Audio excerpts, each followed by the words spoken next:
Hey everybody, guys, friends, the two people that like watch this. This is my second time recording this video, funny enough. Because the first time, it was all black. Um, anyways. Uh, we're gonna be playing some Halo 2. I don't want to really play all this extra shit. I'll play snipers and SWAT.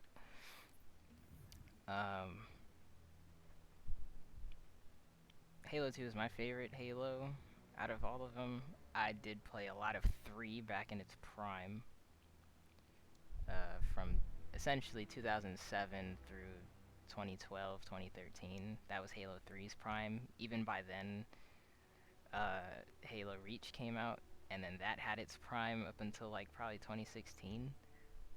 Probably not. I think that prime ended once Halo 5 came out in 2015, 2016. I don't really remember. Fucking midship. Ah, oh, that's good to see. Look, there's a 3-player stack on one console. Holy shit, that's so fun. They're on my team. They're on the other team. Oh man, that's gonna be so fun. Ooh, okay, this guy must be good.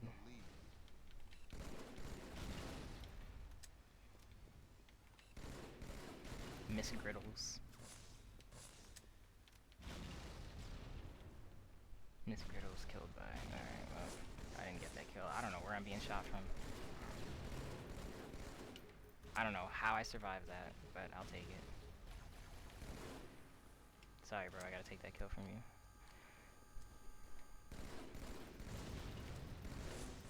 Oh!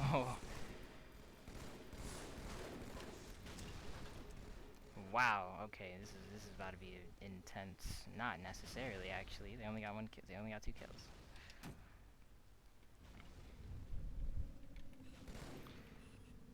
What the fuck? Oh, he spawned.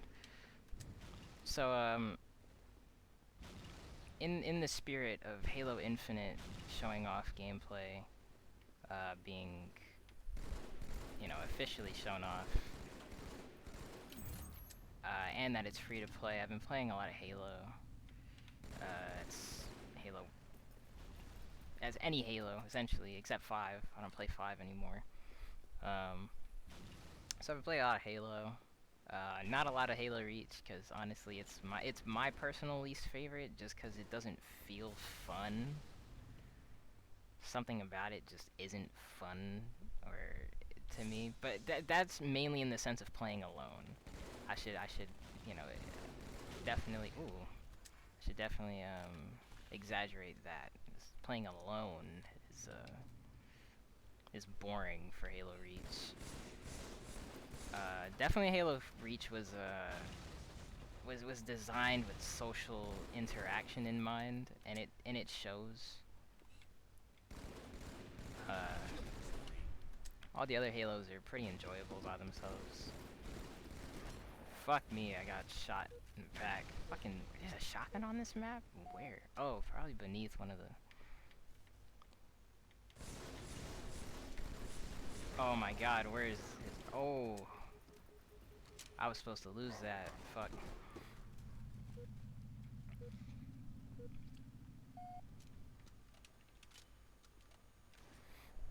Oh, who we got? Who we got? Miss Griddles. Oh, shit.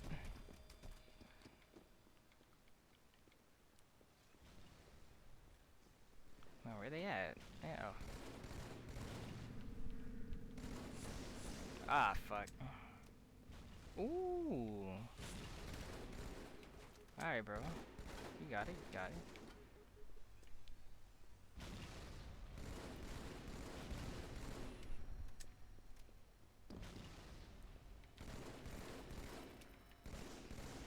Ah, I needed one more shot.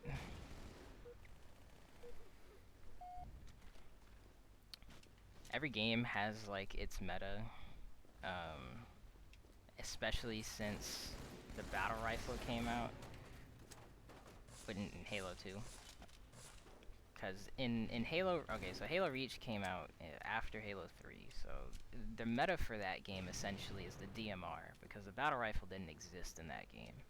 So the DMR was, I think, 12 shots to designated marksman rifle, you know, that whole spiel. It was 4 shots to the head and you got the kill. Halo 1, the meta was the Magnum, because somebody in development, oh shit, somebody in development had fucked up and increased the damage values on the Magnum. So it was a 3-shot headshot, and you got the kill. The assault rifle, which is a 60-round, you know, automatic gun, was essentially useless against the Magnum. Any gun was useless against the Magnum unless it was like the rocket launcher or the fuel rod cannon, which are, you know, the rocket launchers. Halo 2 introduced the battle rifle, which is the gun that I'm using now, which is a 4-shot headshot. So if you get 4 taps to the head, it's the kill. The meta for this game is essentially that, but there's also the noob combo, which I think Halo kind of started in terms of that coin, which is a plasma pistol, which is one of the weaker weapons in the game, except when it's fully charged. When you fully charge it and you shoot somebody with it, it takes out their shields. So then, 1 shot to the head with the battle rifle, there you go. And they called it the noob combo because it's extremely easy to use. I don't use it too often, to be honest. Then again, I don't really find myself picking up plasma pistols often anyway. So that could be it. Halo 3 had the same thing, actually. The battle rifle with the, you know, the plasma pistol. Same 4-shot headshot. That game introduced a lot of weapons. The meta for that game was essentially to get the other person as low as possible while you're running into them, because the melee mechanics in 3 and Reach, I should have mentioned that, is essentially you shoot them and then you melee them, and whoever has the lower health by the time both characters melee will die. Of course, it only works if you take out the shields below half. You essentially got that kill so long as you had their shields at half health. Halo 4, the melee mechanics were dumbed down a little bit. They weren't as powerful. In that game, the DMR or the battle rifle essentially were fucking they were cannons. They were always in use.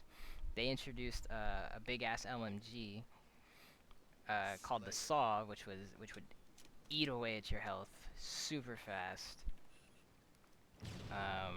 All the light weapons from the Forerunners, which were like the new enemies of the game, their weapons weren't too bad, but you know, the battle rifle and the DMR were still the go-tos. Let's see. Halo 5 was, I think, is the most balanced out of every Halo game. I feel like every weapon is viable outside of the plasma weapons. They did a lot of balancing from 4 to 5, which is good, actually, because it makes it more fun when you have a chance. Melee was very important at that game too, though it was rare that you got super close to somebody in Halo 5. I feel like there was a lot more focus on long distance combat. Oh, see, I just got noob comboed, fucking bitch. Lost the lead. Those are like all the main mechanics from the Halo games. Like, those are just how you win.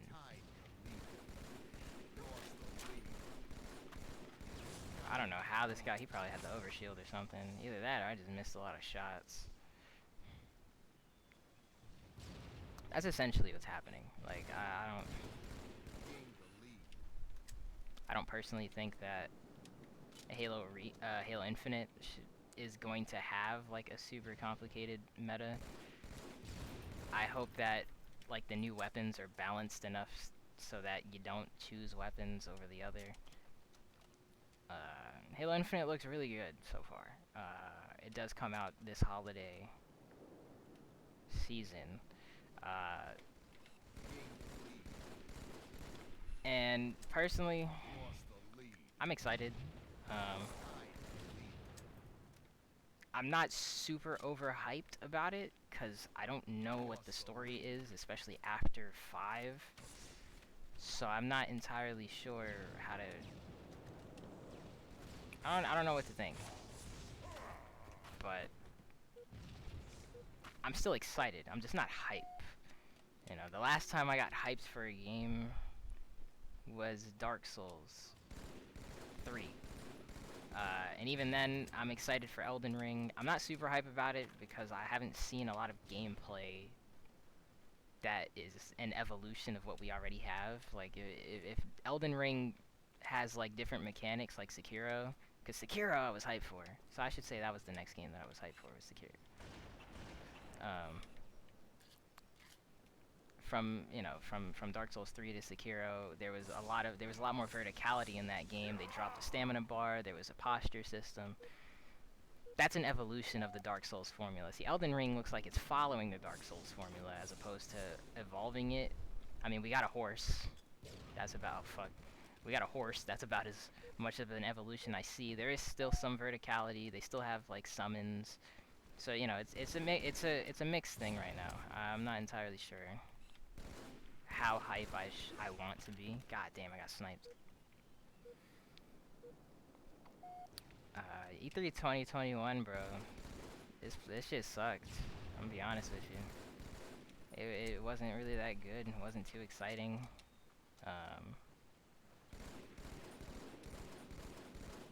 Then again, like Sony also like kind of like backed away from E3. I think they did their Sony State of Play or some shit like that.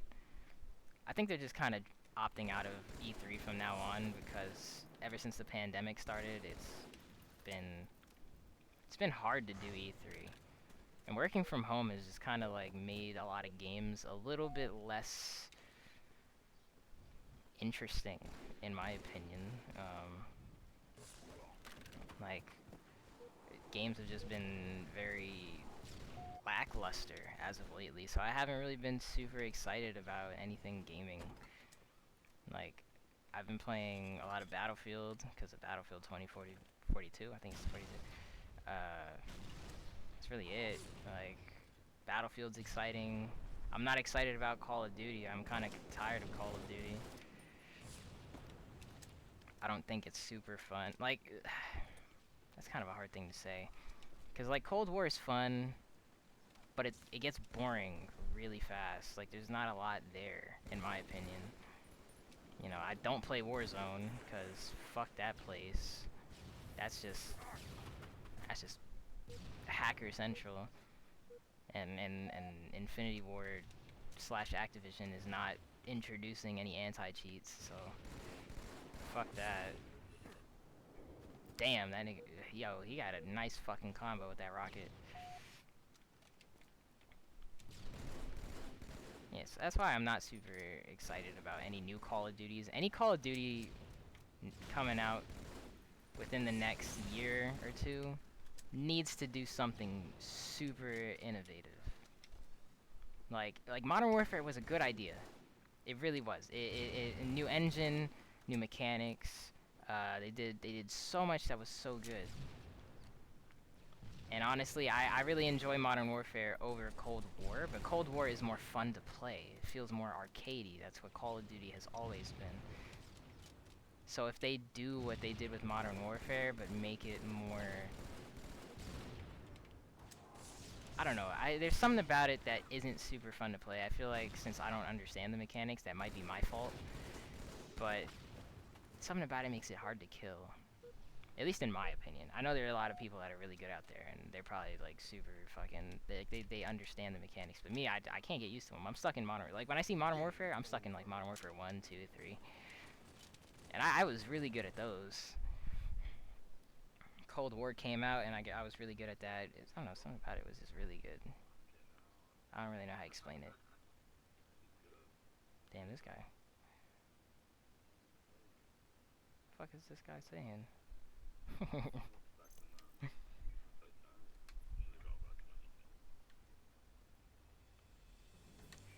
Here, I'll run one more. Let's do Halo 3. Fuck it.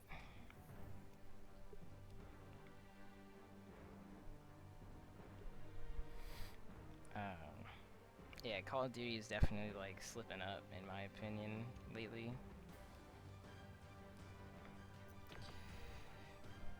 But you know, what can you do? Then again, that's also my personal preference. Like, I was a really big fan of Titanfall, and I feel like Titanfall was like a super cool game. So I don't know. I don't really like Apex too much. I feel like it's kind of something about it is.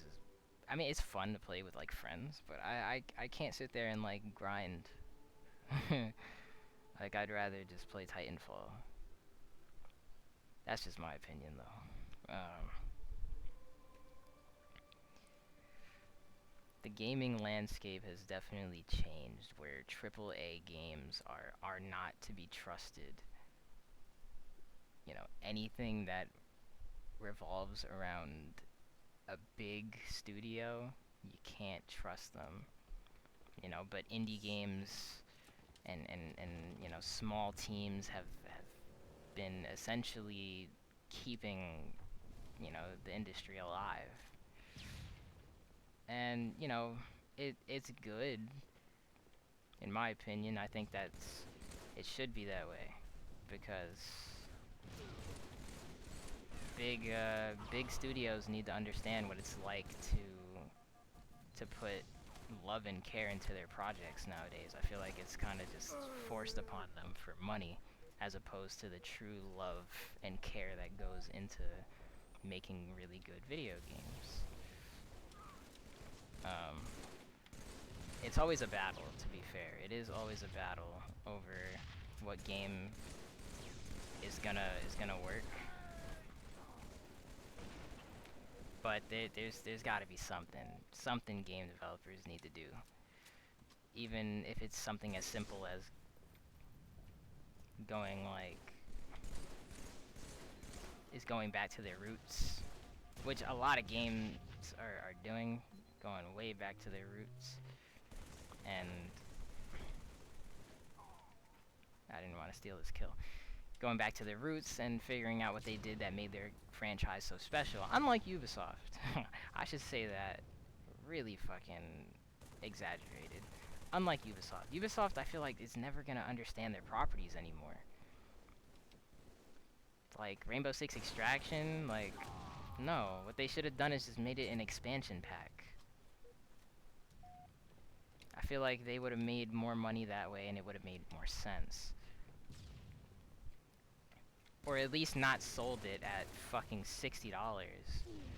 Like, it's not very innovative. At least from what I've seen, it doesn't seem super, like, interesting compared to, like, what, you know, what we saw from Quarantine. Is that what it's called? I think the game mode, or Extraction. I don't fucking know. It's one of those. They kept it in the title somewhere. When we think about Rainbow Six or what the fuck is that?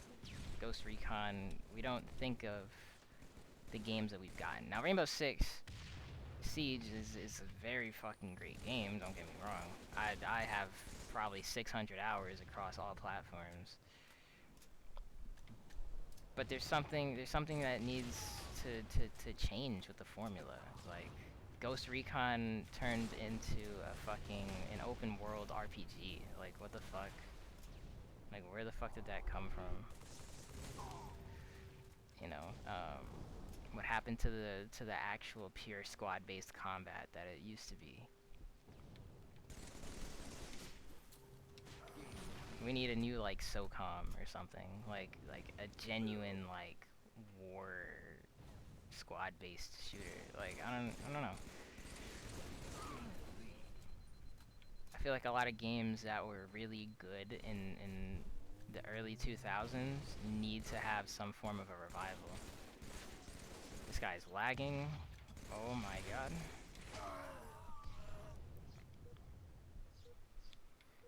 I think the PS2 era, even from PS2 before, there was actually including PS3 and 360.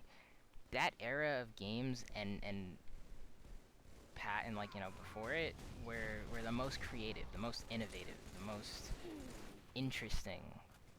Even by big studios, they did a lot to change up the formula. They did a lot to expand on simple things. Like Little Big Planet was just a platformer, a simple platformer, but it was the creativity that truly made the game what it is. Made it the property that it was. And the problem is that they couldn't do it more than 3 times. The PSP was where the first Little Big Planet came out. Super great, super fun, simple. Then the PS3 version came out. That shit skyrocketed in the popularity. Little Big Planet 2 came out. A bunch of new things that you can create and share with people. And then 3 came out, and it just wasn't the same. Something about... Then again, it was a different developer, to be fair. But something about it was off. It just didn't capture the same thing that it was.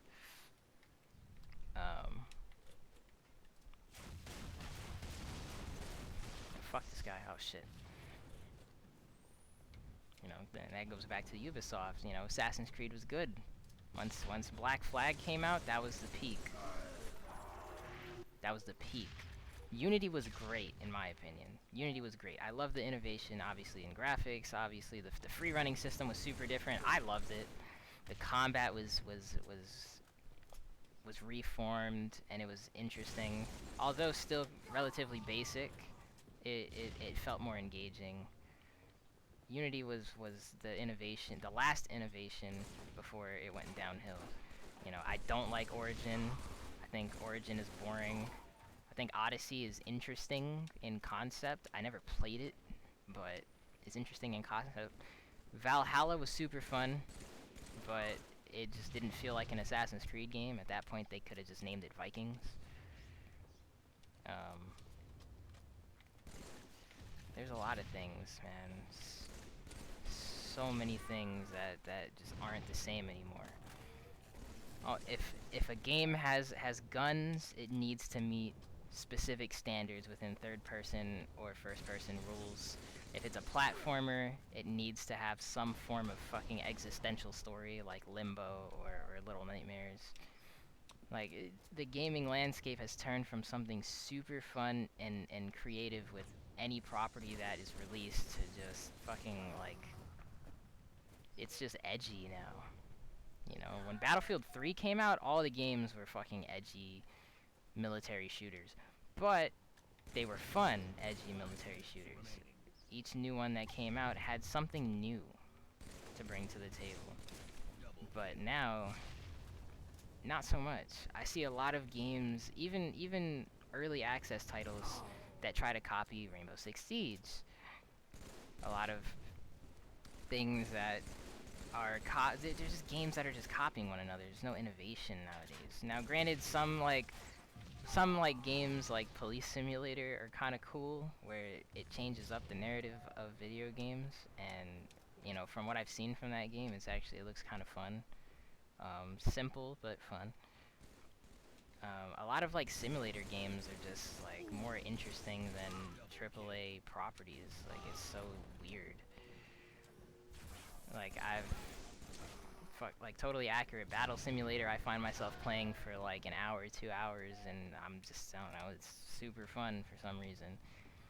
Games need to go back into a more simpler time frame, a time period of simplicity. You start up a game, you play it, and you feel happy.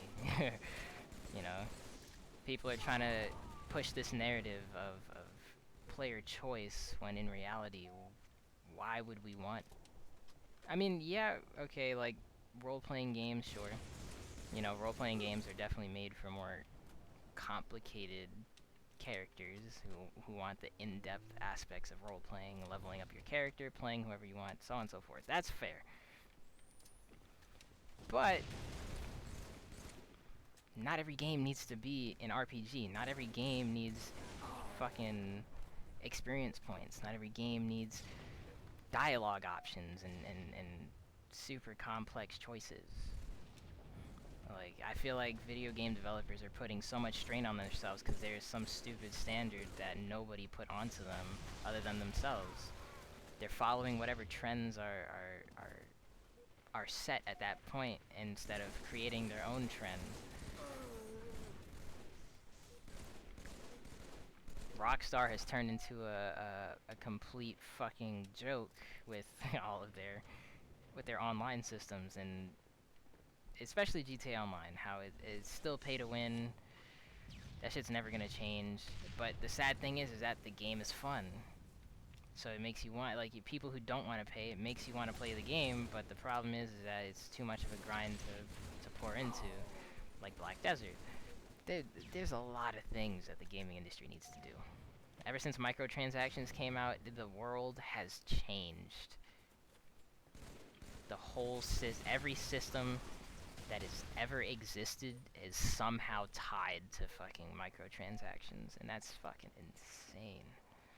You can't play any game, not even a single player game, without there being some form of microtransactions. In Devil May Cry 5, fucking you can pay for the blood orbs instead of just replaying levels and getting them, you know, by playing the game naturally. Like, it's fucking wrong. I don't want to play a fucking single player game and have to connect to the fucking internet just to play it. What's the point of single player if I have to be online for it? It's stupid. It's annoying. In my opinion, it's a little unethical. Damn, fucking lost. But that's the gaming landscape nowadays. It's a fucking joke. Nintendo is the only company that takes care of their games, but the problem is that it's all the same properties. Mario, Zelda, fucking Fire Emblem. And if it's not any of those three, then it's honestly not gonna be super intuitive. But hopefully something changes in the near future.